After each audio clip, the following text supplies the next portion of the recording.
Today's daf we're going to be learning is Kiddushin daf kafbet. There's a study guide for the first part of today's daf, so you can follow along. Today's daf is sponsored by Judy Farber in loving memory of her father, Armin Abramson, Herschel Tzvi Shlomo Chaim Ben Dina Sarah and Pesach on his 6th yahrzeit. He was always amazed by the topics the rabbis discussed and the details they considered. Today's daf is sponsored by Erica and Barry Kolach in celebration of the bar mitzvah of their grandson, Alon Hillel Kolach, son of Eliezer, and Shoshana Koval Kolach. Mazal Tov to Alon's other grandparents, Leah Koval and James Koval.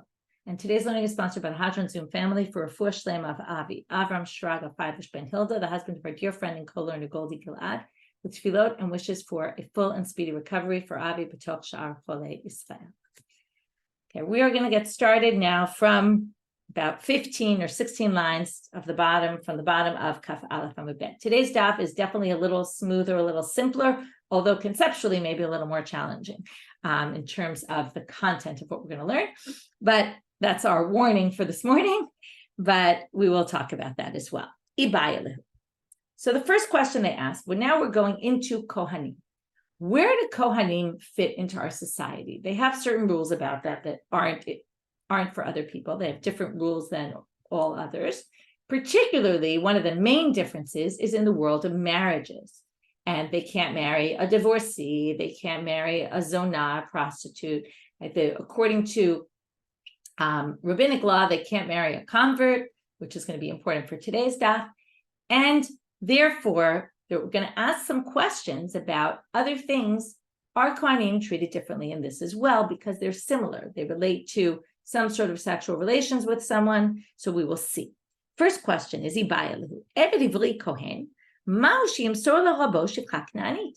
a kohen is an eved ivri, it's a Jewish slave, normally, right, we had this issue of the master gives him a shivcha Canaanite to, so to speak, mate with, right? That's really the idea, to have children, which already is a hard concept to understand.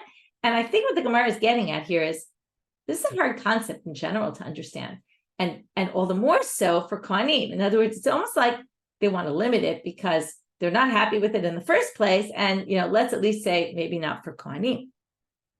So the question is, chidushu, do we say, this is a chidush? Chidush means it's something we don't really understand. It's like a good way of saying it's something the Torah said, even though we might not really understand it all. Meaning we can't view it in our regular logical way of understanding it. We can't really put it in any other category because it's something so out there, so different from what we know to be. And therefore, lo shna kohanim, lo shna Yisrael. So then, okay, we don't really get it. It's some chidush of the Torah, but it must apply across the board. Oh, Dilma, or do we say, shani kohanim ho'il v'riba b'em ha'katuv b'tzvot yiterot? No, Kohanim are different. They have all sorts of rules. Now, it's true, it didn't say this is not for Kohanim, but maybe it was just obvious that, of course, Kohanim, if you can't marry a divorcee, who certainly isn't, in a bad category or anything, then a shivcha Canaanite. Now, remember, shivcha Canaanite, a regular Jew is not allowed to marry. So we allow it in this case, but not for Kohanim. So what's the issue? What's the answer? Rav Amar Mutar, Shmuel Amar Asur. Rav says it's permitted for the Kohen, and Shmuel says it's forbidden. Here's a fun line. Amar le Rav Nachman le Rav Anan, ki avitu b'emar Shmuel. When I was in the Beit Midrash of Shmuel, Rav Nachman says to Rav Anan,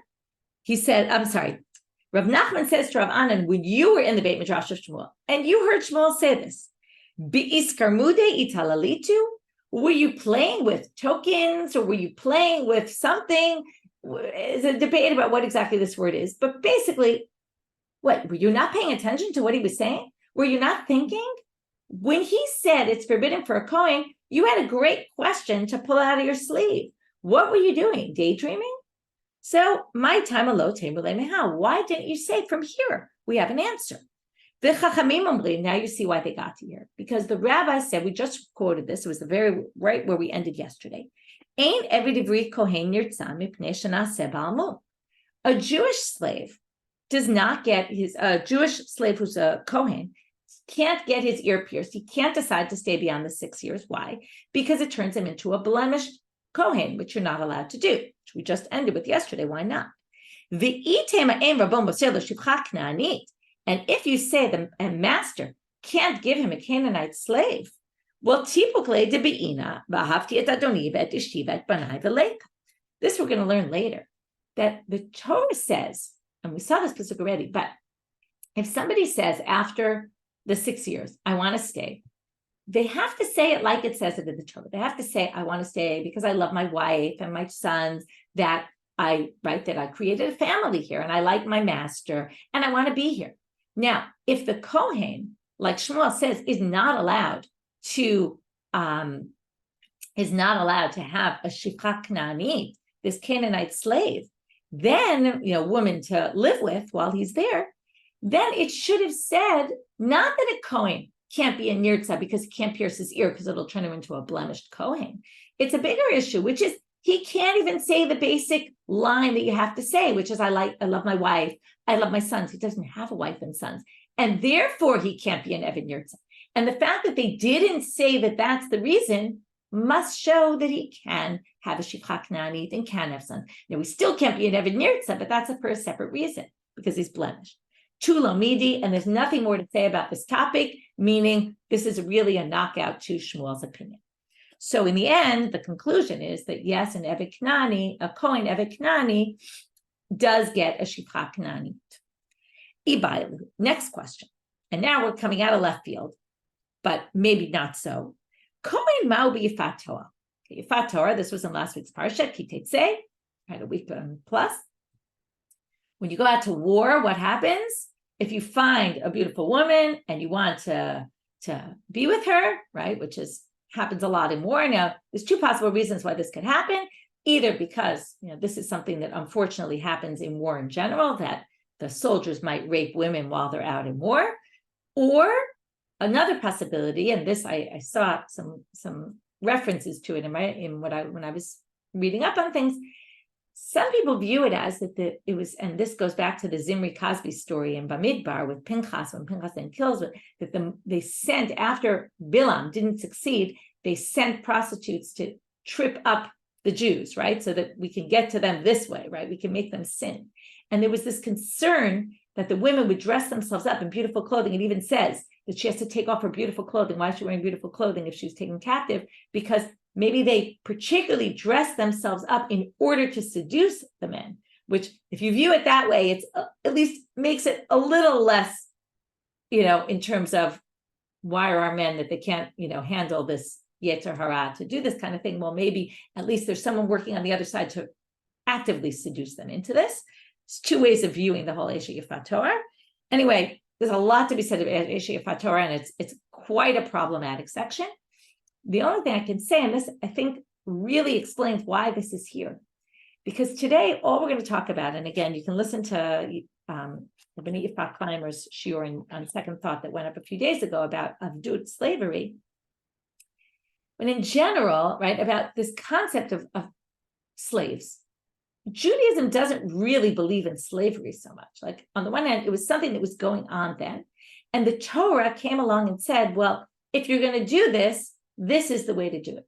And yefat toar eshet yefat toar is exactly the same idea of this is definitely not ideal, and we're going to see that in the sugya here. They say it very clearly, and this is just because men have this inclination that might pull them to get to the scenario where they might want to do such a thing.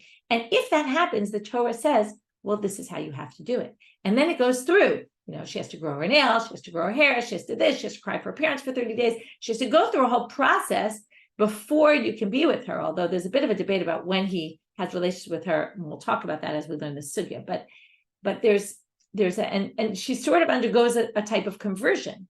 And only then, now, if you have this desire for her, usually you're not going to be able to wait that long. And if the Torah is saying, well, you have to wait that long, by the time you wait, you might not even want it, right? You might get over it by then. And perhaps it's a way of saying, listen, this is not ideal, but let's deal with it. But knowing that people are going to do this anyway, so let's figure out and tell them how to do it in a proper way. And the Gemara is going to say this explicitly. But what I wanted to suggest here is yefat toar comes up here not just because, okay, can a kohen get a shifcha Canaanite? Can a kohen do this process of yefat toar? It's a similar type question, but it's a similar type idea in general of slavery and the shifcha Canaanite that he gets. And all these ideas about having a slave in general is troublesome, because even the Torah says so. Torah says you're not supposed to have slaves. Really, you're slaves for me. You're not slaves to other slaves. Okay, and we're going to see this theme throughout today's daf. So let's go back to our question. Kohen mal b'yefat toar. Again, same two sides. Chidushu. Do we say, right? This is a chiddush. This is not something we really understand. Right? It's something the Torah says you do like this, and therefore loshna kohen, loshna Yisrael. We allow a kohen to do it as well. O dilma, or do we say shane kohanim ho'il b'riba b'mitzvah yitechot? Or do we say kohanim are in a different place? They have different laws, and this just doesn't apply to them. So same Rav and Shmuel. Rav amar mutal, Shmuel amar asul. Rav permits, Shmuel forbids. Now the question is, we're going to have two versions of what exactly the machloka between them is about. In which case, we're going to talk about bi'ah rishona and bi'ah shniya. Bi'ah rishona means the first time he sleeps with her, and bi'ah shniya means the second time he sleeps with her. Now, what's the difference first time, second time? Well, the main difference is the first time it's out of his strong desire that he can't control. The second time, well, he's already gotten out his main desire. The assumption is there's less there, and therefore maybe we'd say, well, we'll allow the first, but not the second. And also, now here comes a big debate among the commentaries, and I don't have enough time to go into all the details, but there's a big debate. Rashi says the first bi'ah is, okay, I see what you're writing, Becky. This is exactly the machloket. The first bi'ah, Rashi says, is all of this happens after the conversion. In other words, you can't do anything until she converts. And therefore, the first is, the first time, and the second is after that, where already your desire is not so strong. But others say, what are you talking about? The first is in the war. If you want to take her into your house and marry her, and stay with her long term, then you have to go through this process. And then it also is a whole different version on what exactly the Torah is saying. Are you allowed to sleep with her on the battle, in the battlefield area, or at that point more an immediate sense? Or do you have to go through this entire process before you can even do the first thing? So there's a big debate about what bi'ah rishona and bi'ah shniya is. In any case, let's keep going. So there's two versions now, besides those two versions of what bi'ah rishona and bi'ah shniya is, there's two versions of what's the debate between Rabban and Shmuel. So the first version starts like this. There's an assumption that they don't disagree about both. The first time, they all agree that it's permitted to a kohen. Why? Because a kohen has an evil inclination just like everybody else, this yetzer hara. Deloti bratoa, or desire, as you call it. Deloti bratoa ele keneged yetzer hara. And the kohen is no different. So if he has this yetzer hara and he can't control it, so we're going to allow, what we're going to allow, we'll allow to the kohen as well. But he pleaded b'bi'ah shniya. Rav amar mutar, Shmuel amar asur. But the machloket is the second time. Once he gets back past that initial strong desire, which the assumption is the desire goes down at that point. Rav amar mutar hu'il b'ishterei. Rav says once we permit it also down the road. You can marry her, be with her, all that. Shmuel amar asur. Shmuel says it's forbidden because she's a convert, and a convert is not permitted to a kohen. But some people say, in the second time, they all agree that it's forbidden. Okay, no one thinks that the kohen can actually marry her because she's a giyoret. How can he possibly marry her? The whole machloket is, can he at least have relations with her that first time? Rav amar mutar lo tibra Torah ele keneged yetzer hara. That's what we said before. He has an evil inclination just like everyone else, so we'll permit it. Provided, right, he did everything that was supposed to be done. Shmuel amar asur, because kol hecha dekrinam ba ve'tal toch betecha krinam ba v'rita b'shivya. These are coming from the psukim in the section there, which is, first it starts off, you find this woman who's taken captive, and then it says, further on, after you do this whole process, you bring her into your house. Bring her into your house, right, and it says, and she's going to be your wife. So when you say, when you can bring her into your house, then we allow the bi'ah rishona, the first stage. But if you're not allowed to bring her into your house, which according to this version, everyone agreed you couldn't, so comes Shmuel and he says, lo krina be'verita b'shivya, so then the whole section doesn't apply to you at all. So we have this debate about kohanim, and then we have a debate within the debate about what the debate is about. And then we have a debate within that among the commentaries, what exactly bi'ah rishona and bi'ah shniya.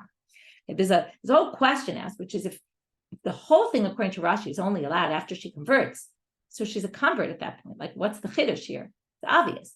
So they say, no, she's not actually a real convert, because converts who are forced to convert are not usually accepted as converts. And this woman is accepted as a convert, even though she was forced into the conversion. So she's a convert of a bit of a different sort than a normal convert. Okay, and normal laws of conversion. And that's the exception here of the yefat Torah, according to that. Now that we got to eshet yefat toar, we're going to darshan a whole bunch of the words of the psukim there and learn all sorts of things about this. Tanu Rabbanan, v're'ita b'shivya, bishat shivya. Only if you desire her when she's in captivity. What is this coming to exclude? Rashi says it's coming to exclude that if she took her captive and then you went to sell her and then later you kind of fell in love with her, whatever you call it, desired her, I guess is a better word that you would call it fall in love, but he desired her at a later stage, then this whole thing isn't allowed. Only if it's right when you see her, when she was taken captive. Some people say that it's coming to exclude the previous stage. What if you saw her before and desired her, and then she gets taken captive, and then you still desire her, then this whole thing isn't allowed. It's only that you kind of desired her at the moment that she was taken captive or in captivity. Eshet says, at an eshet yefat toar. Why is she called an eshet? Eshet usually means married. So it's to tell you, afilu eshet ish, even if she's married to some other Gentile, you're still allowed to do this. Now, isn't she an eshet ish? So first of all, she's not, because in Judaism, right, two Gentiles who get married, it's not a halachic marriage, so they're not considered married by Torah law, so therefore she's not an eshet ish. However, the rabbis still frown upon it and don't really permit this kind of thing, and in this case, there's a special permission to be able to do. Yefat toar. Why does it say she's beautiful? Lo dibra Torah ela keneged yetzara. It's to tell you that this whole thing was coming because he desired her because she was beautiful, and that's normally, again, not always, and we'll get to that soon.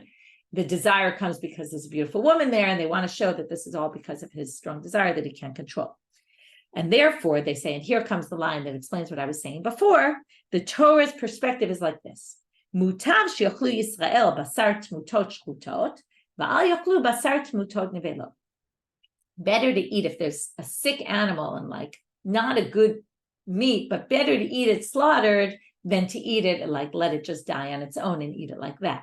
Meaning, okay, it's just an analogy to say what we're really trying to say is better to permit this. We know they're going to do it anyway. So better to find a way to do it in a permitted manner than to do it in a forbidden manner. And that's why the Torah sets this up. Again, this is clear. This is not an ideal situation. We don't want to promote men to do this kind of thing, but it's a reaction to the reality. And the reality is this is going to happen. So let's make it happen in a way that the Torah at least feels like at least it's done in a better way than it could be done otherwise, right? Perhaps to prevent rape and to prevent, right, all this other kind of things.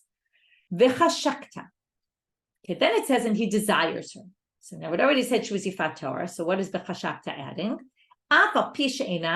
This is, by the way, don't say that it's only if she's beautiful, because it's a beautiful, even if he desires her, sometimes men desire women who aren't beautiful. So even if she's not beautiful. Ba, then it says v'chashakta ba, for her. What does this come to teach you? V'lo ba'u b'chavirta. You can't do this to two women, only one. Again, this is, you see here, they're limiting. They're saying, don't go, sleeping around with all these women you take into captivity. You have one woman you can do it with. V'lakachta, and then it says you take her. Now, what do we know? Ki kachi shisha. What does lakicha mean? Betrothal. Likuchim yesh l'chaba. Okay, this isn't a one night stand. Okay, it's going to be for the long term. L'cha isha. Why does it say for you for a wife? It already said lakicha, which obviously means for a wife. So what does that mean? Shelo yikach shtei nashim. Now we already said you can't take two women. So what does it mean here? Echat lo ve'echat laviv. You can't take two women and say, oh, here, I'll share, you take this one, I'll take this one, or echat lo ve'echat lebeno, or one for him, one for his father, one for him, one for his son. Be'veta, you bring her into your house. Melamed shelo yechatzena b'milchama. Now there's many different interpretations of this verse.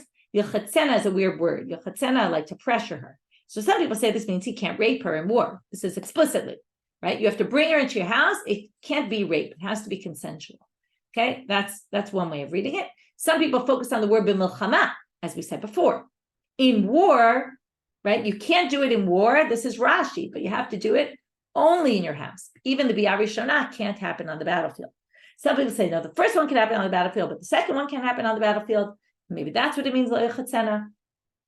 Again, many different interpretations of this. Again, we're going to stop here because we have to go on in our daf, and we want to try to get to the end of today's daf.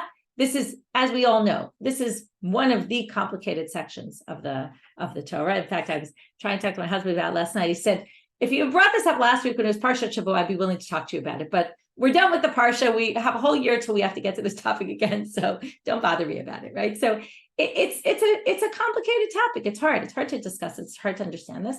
The connection, I think, to Pinchas is very interesting. I really never thought of it before. And I think that there's this connection to they kind of brought us down in this way. And what the Torah is saying is often we have these, we talked about it before, that often the Torah relates to something that happened previously and uses it when describing their laws. And perhaps it relates to that situation. That situation wasn't exactly in wartime, but it was in a time when our enemies were trying to get to us, right? Which is almost the same as war, right? Where they were trying, Balak and Balaam, they were trying to curse us. They didn't succeed, so they succeeded in some other way. And it's relating to that kind of scenario where we fell really into a bad place from it. And it's trying to say, we can't let this happen again. So we know this might happen. So let's try to come out of it, give you a framework of how to deal with it when it happens.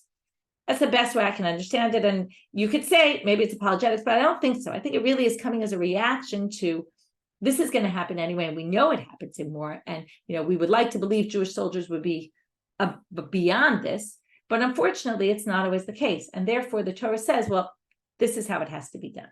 And again, I really think this is here because we're going to see the exact same thing when it comes to slaves. We've seen it until now. We're going to see it a lot, particularly in today's daf, as we actually finish this. Today, we're going to finish the whole section on the Eved Ivri. We're going to move to the Eved Canaanite, finish the Eved Ivri today. We're going to particularly end on a more machshavti perspective, a more philosophical perspective, the very last section of today. And even within, you're going to see all sorts of things. Tanu Rabban. So now we're getting back to the Eved Nirtza. And we're going to talk about the Eved who decides he wants to stay longer. Now, it's clear that the Torah doesn't really want this to happen. And not only the Torah doesn't want it to happen, but the rabbis see that in the Torah. And they start making limitations. Some of them clear, like obvious limitations that you might have thought. Some of them a little bit out there, which come from words in the Psukim. But it's a way of limiting the ability for this to actually happen. Because they don't want people to be slaves forever. Again, this isn't forever. It's still the Jubilee year, but still. So, Tanu Rabban, im amol yoma. This is what it says in the Torah. If you say, I don't want to leave. Now, amor yomal, again, we have double language. Why double language? Achi yomal v'yishne. You have to say it twice. When twice? We're going to see a ridiculous havamina, a ridiculous suggestion. And I say ridiculous because the Gemara eventually is going to say, we obviously misunderstood this, but right now they're going to understand it like this. Amar b'tchilat shesh v'lo amar b'sof shesh eno nirtza. If you said it at the beginning of the 6 years, and you said it at the end of the 6 years, you said at the beginning that you want to stay longer, which is weird. Why would you be thinking in the beginning you want to stay longer? And also, what do you say? You say, I love my wife, I love my family here, I love my master. You haven't really started working, and you don't even have, even if you had a shivchak, you certainly don't have kids immediately with her. So it's a little bit weird. But if you say it in the beginning and you don't say it at the end, eino nirtza, meaning it has to, amor yomal means it has to be said at the beginning and it has to be said at the end. Shene'emal, how do we know this? Because it says, lo etzeh chofshi, I don't want to go free. When do you say I don't want to go free? You don't say at the beginning of the 6 years. That would be something you would say as you're about to go free. So it has to be said for sure at the end. So ad she'omal b'shat yitzia, it has to be said at the end. What about the beginning? Amar b'sof shesh v'lo amar b'tchilat shesh. If you said at the end, you didn't say at the beginning. Eino nirtza, you also don't get to stay longer. Shene'emal, right? Eino nirtza is a code word for saying you don't get your ear pierced, which means you can't stay longer. Shene'emal im amol yomal ha'eved. Well, it says if the slave says, now when you're about to go free, you're no longer a slave. You might say, what do you mean? Of course you are, but we'll talk about that. Ad she'omal kshu eved. So it has to be said when you're a slave. So amor yomal gives you this double language, including also it says you have to say, I won't go free, which means that it's at the end. And you also have to be a slave, which means it has to be said at the beginning. So you have to say it at the beginning when you became a slave, and you also have to say it at the end when you became a slave. It's a little bit ridiculous to think you had to say at the beginning, I want to stay longer. You haven't even started your job. How do you know you want to stay longer? So eventually we're going to change the meaning of this braitot or explain it differently. Amarma. So now they're going to go, that was the quote of the braitot. Now we're going to go in depth into the braitot. Amar b'tchilat shesh v'lo amar b'sof shesh eino nirtza, shneimar lo etzeh chofshi. So now if you say at the beginning, you didn't say at the end, it says, shlo etzeh chofshi. Wait a minute. We have a better pasuk to learn from it. It has to be at the end. If we understand, and this is what I mentioned before, if we understand that tchilat shesh means the very beginning when you became a slave, you certainly couldn't have made this declaration because it says, I love my wife and my children and my master. Now, you can't possibly say that. You don't even have that yet at the beginning. So therefore, it's obvious you'd have to make that declaration at the end of the sixth. Vitu, and furthermore, Amar b'sof shesh v'lo amar b'tchilat shesh eno nirtzah shenemar ha'eved atu sof shesh lav evedu. What do you mean? You're still an eved at the end. Just because you're leaving tomorrow, you're still an eved today. So you could still say it only at the end. So we don't really understand this drashot. Therefore, Amarava b'tchilat pruta achrona b'sof pruta achrona. What we meant tchilat shesh and sof shesh doesn't mean the beginning of the first year and the end of the sixth year. With you're at the very, very end. What it meant is you have to say it once when you still have enough work to do that you can make a pruta. This goes back to what we talked about the woman and the maidservant, right? The amount of work that would be a shava pruta, on that money she gets sanctified, according to one of the opinions. So here, what we're saying is, when you're still an eved, which means you still have a pruta's worth of salary left, of work left to do. So that's when you have to say it, when you're still a slave. When you're at the very last moment before you're about to be freed, you're really no longer a slave. You're already kind of free. It's like getting out of the army. You have a chafshash, it's called, when you have the last few weeks that give you all your vacation days, and you're kind of already free from the army at that point. So then you can't really call yourself a slave. So therefore, the eved, ha-eved is, you have to say it once before when you still have enough work to do. But when you say lo etzei chofshi, you have to be really at the end when you don't really have very much work left to do. Okay, and that's how we explain that in the end, not the way we thought so in the beginning. Tanu Rabbanan, more drashot about the nirtza. Lo isha ubanim, ulerabo ein isha ubanim. If he has a wife and children, but his master doesn't have a wife and children, eino nirtza, another limitation. So number one limitation, you have to say the statement twice. If you don't say it twice, that I want to stay, you don't stay. Number two, your master has to have children in addition to you having children. Shenemha, ki avcha ve'petecha. Again, we're going to take these words very literally. The Torah wasn't just saying, if you happen to say the following thing. It's saying you have to say the following thing. You have to say it, number one, you have to say it twice. Number two, you have to be able to say it in a real way. I love you and your house. Now, your house doesn't mean you have a beautiful house. Your house means your family. And if he doesn't have a family, then you can't say that, and therefore you can't stay. Now, obviously, the flip side makes sense. If the master has family, but the Eved doesn't have a family, meaning he doesn't have any isha ubanim with the master, eino nirtza. Shene'emar, hafti et adoni ve'tishti et banai. I love my wife and my children that I have with you, my Canaanite slave and my sons. Here's another interesting one. He likes, okay, if we go back to saying this is like labor laws, okay, and you try to view this in terms of jobs. So sometimes you can be at a job where I'm very happy at my job, but my boss doesn't like me at all, or the reverse. So that's not going to work in this case. If he loves his master, but his master doesn't love him, eino nirtza. Why? Because it says, ki tov lo imach. He says, I want to stay because it's good for me with you. What does it mean, good with me? Good for me with you? It means that we're both on equal standing. Okay, we're going to see in a bunch of ways we're going to learn this. They have to both be happy with the situation. Rabo ohavo v'hu eino evet rabo. Now we're going to do the reverse. The boss is very happy with him, but he hates his job. Eino nirtza shene'emar ki avcha, because he says, I love it being here. Hu chole v'rabo eino chole. If he's sick, you wouldn't have thought this one. If he's sick, but the master is not sick, eino nirtza, because it says ki tov lo imach. It can't be good for you with the other person if you're at a different, one's sick and the other one's not. So if the slave is sick and the master's not, you can't say it's good for me with you because you're not at the same standing. It's not so good for you, you're sick. Rabo chole v'hu eino chole. If your master's sick and you're not sick, eino nirtza also, shene'emar imach, because it has to be with you or at the same stage. By Ravivi, Barabaye, classic teku question where we don't have an answer. Shnehem cholim mai. What if they're both sick? Now, imach bi'inan v'ha'ika is the stress on with you, and we're both in the same state, bad state. Or odilma ki tov lo imach. It says it's good. Now, it's not good if you're sick. So tov lo imach bi'inan v'ha'aleka. That's what you need, and you don't have that teku. So we don't have an answer. Tanu Rabbanan. Ki tov lo imach. This is a drashot we saw before. We're going to see it again. And here we start getting to the ways that the Torah says, this isn't like Mitzrayim in Egypt, Jewish kind of slavery, the way we were slaves in Egypt.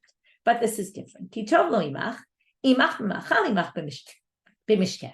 He has to be with you in food and with you in drink. This is just in general. This isn't if he stays beyond his years. This is just in general. It has to be this way. You can't eat this white pine flour, eat great bread, and he's eating this bran bread. It's really bad, right? Even though nowadays that's the nicer bread, but in those days it was the opposite. You're eating aged wine, and he's eating new wine. It's not even fermented yet. You're on nice soft beds, and he's sleeping on straw. Here's the big line. When you acquire an Eved Ivri, it's like acquiring a master for you. It's almost like you work for him. This is anyone who has workers under them knows that, right? It's work to have people work under you, right? It's very helpful. They do things, but it's also you're responsible for them, right? You're like their parents, right? You have to provide them with all sorts of things. And now we're going to see how much beyond even this he has to provide him. You might be very surprised by this. It's very strange pasuk. It says, and he leaves you, he and his sons with him. What sons? Not the sons that he had with the Shikha Canaanite. They stay. We learned that, right? They stay. So who are the sons? His sons from his marriage, from his, before he became a slave. Well, Amar Rabbi Shimon, Rabbi Shimon says, he was sold to be a slave. His sons weren't with him in slavery. Okay? Not only are you responsible when you have this Jewish slave to feed him and all that, you have to feed his sons. And in a second, we're going to learn also his wife. So what it means is he leaves with his sons. It means the master is no longer responsible to feed the sons. Just like this, we said, if he's married, then his wife leaves with him. Rabbi Shimon, he was sold, his wife wasn't sold. From here you learn he has to pay the mizonot for the wife. There's a big question asked, and if you learn Gitin and Ketubot and all that, you would have asked this question, which is, if he's feeding the wife, also, what happens with the wife's produce? Who does it go to? Usually the wife works and it goes to her husband. In this case, right, and that's in place that the husband gives her mizonot.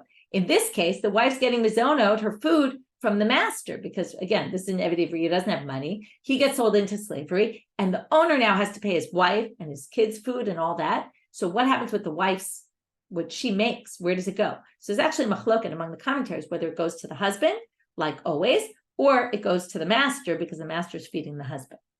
So in any case, it's really interesting to see that he has to support the entire family. It definitely is disincentive for anyone to buy a Jewish slave. Maybe that's what's going on here, because you're buying a whole family. Imagine the guy had 10 kids, that's a lot. So now they say, utsricha. Why did you need to mention both the children and the wife? If you say to the kids, you might have thought just the kids because they can't work for a living. We're obviously talking about small children who can't work and can't make a living. And therefore, that's why you have to feed them. But the wife who can support herself, or at least hopefully, right, there's possibility, let her work and make her own food, and the master doesn't need to feed her. That's why you need to say the wife. What if you just said the wife? Then you would have known the kids also. No, because you would have said, let's say she can't afford it, so she's got to go knock at doors and beg for money. It's not appropriate for women to be doing that. It's not sinua for the women to be going into people's houses and asking for money. But you might say the son did but maybe the sons. It's not such a bad thing for, sons do that kind of thing. Children, maybe they'll have to do that, and we'll only support the wife so she doesn't have to go knocking on doors. That's why you need both to teach. We actually have to support them completely, the wife and the children. Tanu Rabbanah, moving now to Amud Bet. Now we're going to darshan all these psukim when it comes to the piercing of the ear. More psukim. We already have been doing them. Now we're doing more. It says in Sefer Dvarim, okay, you take the martzea, lakachta et martzea. We saw this yesterday, the riboy, miut, riboy, and all that. V'natata be'ozno ubedelet. You put it in his ear and in the door. In the door is a very weird phrase. So that's what they're going to talk about right now. Ilu ne'ema bedelet ozno badelet. If it had said the ear in the door, as opposed to in the ear in the door, okay, the word bet appears, which is in the ear in the door. But if it had said just you take you put the ear in the door, okay, listen to that literally. I would have thought yidkol kineged ozno badelet. Sounds like where are you making the hole? Not in the ear, right? You take the ear in the door. So what does that mean? Or already you took the martzeh. You take the awl that you're going to make the hole. You put the guy next to the door, and the space where, right where the ear goes next to the door, that's where you make the hole in the door, not in the ear. I would have said kineged ozno badelet, opposite the ear in the door. Delet inos no lo. It sounds like because you put it, the in goes in the door. The ozen lo. So before they get to how we know that's not what you do, they say, wait a minute, not in the ear? How could you possibly think it wasn't in the ear? He wouldn't pierce his ear. Haktiv. Look in Sefer Shemot. What does it say? Veratza adonav etozno b'martzeh. It says he pierces a hole with the awl in his ear. So you can't possibly say it doesn't mean that. Ella, I might have thought hayiti omel. So they modify what they said before. Yirtze ena laozen me'abarai. Maybe the ear piercing can be done outside. V'yanichena ala delet. Then you bring him inside the house, put him next to the door. V'yidkor keneged ozno badelet. And then you make a hole in the door in the space where in the right opposite where the ear is. So you might have thought there were two piercings, one mentioned in Shemot and one mentioned in Dvarim, and they're different. One goes in the ear, one goes in the door. Talmud lomar. Now we're back to the words in the braitot. Therefore, it says be'ozno uvadelet, meaning in his ear you do the hole, and in the door, meaning and you do it near the door. Haketzad. So how does this work? Doker b'holech ad shemegia etzel hadelet. When they mean uvadelet, what they mean is like this, not just next to the door. You make you stand next to the door. You make a hole with the awl until the awl gets up to the door, basically. Delet shomeani ben akura ben she'en akura. Now you have to do it near a door. Now it could be attached to its place in the door, in the doorpost. It could be detached. Sometimes you have a door lying on the floor. You have a door, lying up against a wall. It's out of place. So Talmud lomar mezuzah, but that's why it mentions the mezuzah. Ma mezuzah mu'umad, just like the mezuzah is standing up. It can't be like a door lying on the floor. Af delet nami me'umad. It would have to be standing up, and the assumption I assume they mean in its place in the doorpost. That's why it mentions the word mezuzah. Very last section, I told you, I promised we would get to this. We now get to some drashot about the concept of avdut. Rabban Yochanan ben Zakhai haya doresh et hamikra hazeh kimin chomer. He would darshan this like a forget the exact translation, the way they say like chomer, but the idea is basically he made a drashot out of the idea that we pierce his ear. Why his ear? Ma nishtana ozen mikol evarim shebaguf. What's different about an ear than every other part could pierce some other body part? Right? Nowadays, people pierce all over their bodies, right? Even then, people pierce. There were nose rings and other things. Why specifically the ear? Amar Kadosh Baruch Hu, right? And it's not that they're putting a nose ring, by the way. It's not like they're putting a ring. It's just, it's not an earring here. It's just a hole. So theoretically, you couldn't put a hole anywhere. Amar Kadosh Baruch Hu, God said, it's as if God said, right? Ozen shesham'a koli al har Sinai b'sha'a she'amalti ki li b'nei Yisrael avadim v'lo avadim la'avadim. So your ear that heard me at Sinai, what did I say to you at Har Sinai? B'nei Yisrael are my slaves and not slaves to other slaves. Halach zeh v'kana adon la'atzmo yeratza. And this guy went and made himself, right, a slave. In other words, this is not what you're supposed to do. You're not supposed to be a slave, and you're not supposed to have slaves, and this is all wrong. You should have heard at Sinai. Therefore, I'm putting a hole in your ear so that you know that you didn't do your job properly of listening to. And that's the idea here. Thank you for the translation. The kimin chomer, like a decorative wreath, okay? Which again means he adorned this pasuk with meaning, I guess you could say. Rabbi Shimon b'Rebbe haya doresh hamikra hazeh kimin chomer. He also has a different drashah, same idea, but a different drashah. Ma nishtana delet u'mezuzah mikol kelim shebabayit. How is the door and the doorpost different from everywhere else in the house? Now, where do we have door and doorpost? Amar Kadosh Baruch Hu, Delet u'mezuzah shayu edim b'Mitzrayim b'sha'ah shepasachti ala mashkof b'al shtei mezuzot. Right, I passed over the doorposts of all the Jewish people who put the blood on their doorposts. Va'amarti, and I said, Ki li b'nei Yisrael avadim v'lo avadim lavadim, because the Jews are my slaves and they shouldn't be slaves for other slaves. V'otzeitami abdu l'chirud, and I saved them from slavery. V'halach zeh v'kana adon la'atzmo, and he went back and made himself into a slave. Yeratzah b'fneihem, he will go back to those who testified and said, you're not supposed to be slaves, and I took you out of slavery. He's doing the opposite, right? He will be reminded of that in front of those who really know. By the way, I forgot to mention one thing, which is, where at Har Sinai did God say, Ki li b'nei Yisrael avadim? At Har Sinai, he gave us the 10 Commandments. This is not in the 10 Commandments. So a lot of people ask this question. There's all sorts of answers, but I'll just raise it as a question because I want to go on. So anyway, here you get, and interestingly, they put it at the very end of the section saying, we don't believe in slavery, really. Okay, this isn't a good thing. Certainly not to stay beyond the 6 years, right? That for sure is looked at, frowned upon. And again, the whole idea, what we talked about earlier, we started again, just to do a summary of the daf until now, we had the kohen. Is he allowed to have a shivcha Canaanite? Is he allowed to be with a yefat toar? And then from then we got to all sorts of drashot, really limiting cases where you can stay beyond the 6 years. And then talking about how this is really against what we believe in. And again, showing throughout, we saw these drashot about how the master has to treat the slave like he would treat himself. And this isn't slavery, master, slave underneath him, but it's more of a more equal type of relationship where one is taking care of the other. We understand the slavery because people can't afford to live sometimes, and they need the slavery to be able to afford to live. But there's a way to treat the slave, and this isn't like regular slavery that was known in the ancient world in those days, and unfortunately exists in places today as well. Okay, moving on. What I'm going to do now is we're going to read a Mishna. It has 2 parts to it. The second part is a little bit complicated, and because we're toward the end of the daf, it's going to be dealt with and explained all in tomorrow's daf. So I'm going to just read it, and we'll explain it more tomorrow. But Evet Knaani, we're now moving on to the Canaanite slave. The first thing I want to point out is I was reading in Kahatia over Shabbat. Why are they called Evet Knaani, Canaanite slaves? So I always thought it was because, the main people living in Israel were the Canaanites, and maybe that's why. But he said it very brilliantly, which I never thought about, which is Evet Canaan. What Canaan is from, right? The sons of, he's one of the sons of Shem. I think it's Shem, if I'm not wrong. But anyway, he's right. This from the descendants of Noah, and it says there, Aror Canaan Evet Avadim. He is an Evet Avadim. He is a slave forever. He's cursed in the Torah. So there you have it. He's cursed. He's going to be a slave forever, and that's why slaves are called Canaanite slaves.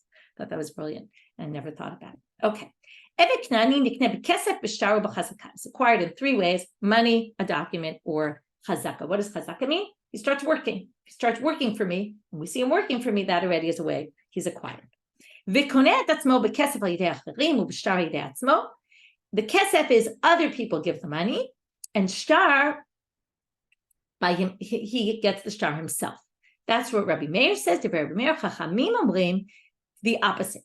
Kesef al yidei atzmo, he gives the money himself. He gets it from someone else and gives it to the master. And shtar yidei acherim, but the document is actually given to somebody else.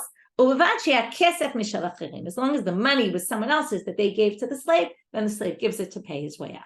What this is all about, we'll get to this. It has to do with a bunch of other halachic principles. But now we're going to go back to the way he's acquired. Kesef Shar, son of Cham. Thank you. I was trying to remember if it was Shem or Cham. Okay, so he's the son of Cham. Thank you for correcting me. Okay, Minala. Where do we know that Evet Knaani is nikneh b'kesef b'shtar u'b'chazakan? What else is acquired in this way? Land.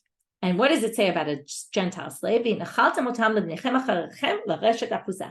pass them on to your sons after you to acquire it in achuzah. Now, achuzah, we already know from the last number of dapim, is a term used for a steh achuzah, which is a field that I sell in in property that's going to go back to me in the Jubilee year.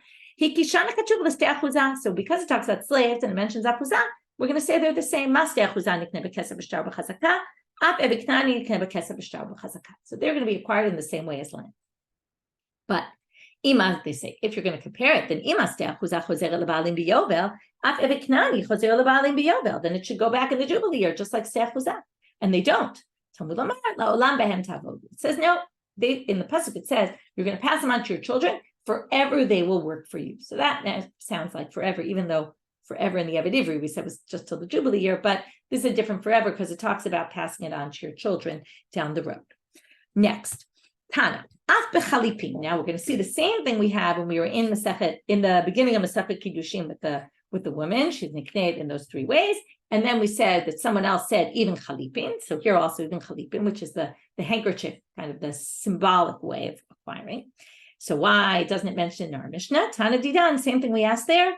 Milta deleta b'metaltal and katani, milta diita b'metaltal and lo katani. It only listed things that you can't acquire movable property that way. They wanted to show the ways in which an eved is acquired like land and not in ways that movable property is acquired. That's why chalipin wasn't mentioned there because it's a way movable property is acquired. Amar Shmuel, eved knani nikneh b'meshicha. Shmuel adds another one. Okay, now we have two braitot, right? Two Tanaitic sources. Shmuel's later, and he adds something that's not in either one. So we'll have to figure that out. He says b'meshicha, by pulling. How do we do meshicha? Ketzah. Takfo ba'atzlo kna'o. If you grab him and then he walks to you, that's meshicha because you grabbed him, that's pulling him, and then he walks into your house, you've acquired him. Kra'o ba'atzlo lo kna'o. But if you call him and say, come here, and then he walks on his own 2 feet into your house, he's not acquired because there's no meshicha. So bishlama, now we want to say, well, bishlama the Tana didan, we understand why our Mishnah didn't mention meshicha, even though it's an option according to Shmuel, milta ditam v'taltalei lo katani, because again, that's the way you use movable property. You obviously can't acquire land by moving it; it doesn't move. But movable property you acquire in that way. So later, metaltal katane, right? Anything he didn't mention things, right? He only mentioned things that are not ways that movable property can be acquired. Ella l'tana baranit named Meshicha, but the other Tana who said chalipin should have also said Meshicha. So why not? He katane because he also had rules for what was going to go into his list. Okay, in other words, again, both of them think it could be done. They just didn't think it belonged in this list. Why not? Milta diita bein b'makarke bein b'metaltale. That Tana mentioned things that could be in both. And our Tana said if it's by metaltalim, we're not mentioning it. That Tana who said chalipin said, I'm happy to mention things that can be used for land and for movables. But meshicha, which as I pointed out, you can't move land, right? Which is meshicha de metaltal ika b'makarke later, but you can't find that in land at all. Lo katani is not listed. Now let's go back to this pulling thing. Ketsa tokvo uba'atzlo kna'o kra'o uba'atzlo lo kna'o. So now we're comparing those two. We're talking about those two cases. Kra'o lo. Wait, if you call him and he walks to you, that doesn't work. It works for an animal. Hatanya ketsa b'misira. How do you do kinyan misira? That means passing over from one to the other. As opposed to pulling, you pass something over. You grab it by its the beak or something, one of those parts, b'sa'ara, and its hair, be'ukaf sha'ala on the saddle, b'shlif sha'ala, b'prubia sh'b'pia, b'zuk sh'b'tzavara kna'ah. These are all parts that are on the animal. If you pull by one of these parts on the animal, either an internal part of the body, like a part of the body, or a part of something on the animal, you acquire it. Ketsa b'mishicha, right? So if you just hold it by it, a hoof, thank you. If you just hold it by it, then that's mesira. But ketsa b'mishicha, what does it mean then to pull? Korela v'hiba, by an animal, you can just call the animal, and the animal comes, that's enough to call it meshicha, even though you didn't physically pull the animal. Oh, shikisha b'makel v'ratzta l'fanav, you hit it with a stick and it ran before you. So kevancha chaya b'regel kna'ah. At that point, once they move their front and the back leg, then you already acquire. Rabbi Asi v'amar la Rabbi Achomer ad shtalech lefanav malo kamatel. Okay, if it's a small animal, it has to go the length of its own body. If it's a big animal, it has to walk the length of its own body. It's two different opinions about how far it needs to walk. But the main point is, you can call it and it goes by itself, and that's Mashiach. Why not by a slave? Amre behema adata demara asla, eved adata denafshek asla. We say an animal has no dot. They don't have knowledge. So you called it, it came, therefore it came on account of you, and therefore you're the master. That shows I own it. But an eved has his own mind, his own brain. When he walks, you call him, he walks on his own. Not because you told him, it might be because you told him, but it doesn't show your control over him unless you actually physically move him. Last line for today. Amre behema adata demara azla eved adate denafshik. I'm sorry. Amar Rab Ashi eved katan kebehema adami. They say if there's a minor slave, since they don't have that, they're like an animal. Again, I want to just suggest here that what we saw by the woman, she's acquired in all these ways, and then the next thing was the slaves, and there the Gemara tried to say, well, she's not acquired by the husband the same way that a slave is acquired, meaning even though these are one after the other, they're not the same. There's a difference between a woman and a slave, and the way she's acquired and the way a slave is acquired. Likewise here, we're saying an eved is not an animal. They're different, right?